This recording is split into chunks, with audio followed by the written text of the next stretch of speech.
बलूचिस्तान का एक नौजवान जिसका ताल्लुक पंजगुर से, वो क्या करते पकड़ा गया? क्या करते पकड़ा गया है? क्या करते पकड़ा गया है?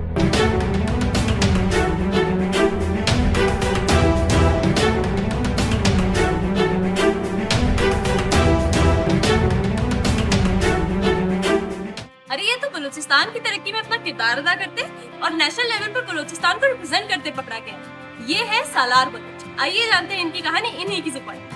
अस्सलाम वालेकुम, मेरा नाम सालार बलोच है और बलूचिस्तान के डिस्ट्रिक्ट पंजगुर से मेरा ताल्लुक़ है।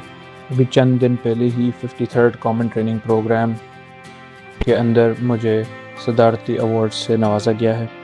मेरी जो मोटिवेशन या मकसद है वो हमेशा से ये रहा है कि मैं आवाम की खिदमत करूं और दूसरा ये कि मैं ये भी दिखा सकूं कि बलूचिस्तान के लोगों में कितना टैलेंट और पोटेंशियल है, और अगर मेहनत और जज्बे के साथ काम किया जाए तो बलूचिस्तान के नौजवान किसी भी शोबे में आला तरीन सतह पर कामयाबी हासिल कर सकते हैं। सालार बलूच ने हमें दिखाया कि बलूचिस्तान के लोगों में इतना टैलेंट और लगन है कि वो किसी भी शोबा जिंदगी में किसी से पीछे रहने वाले नहीं, बल्कि अपनी मेहनत और काबिलियत के जरिए हर मैदान में अपना नुमाया मकाम हासिल करने की सलाहियत रखते हैं।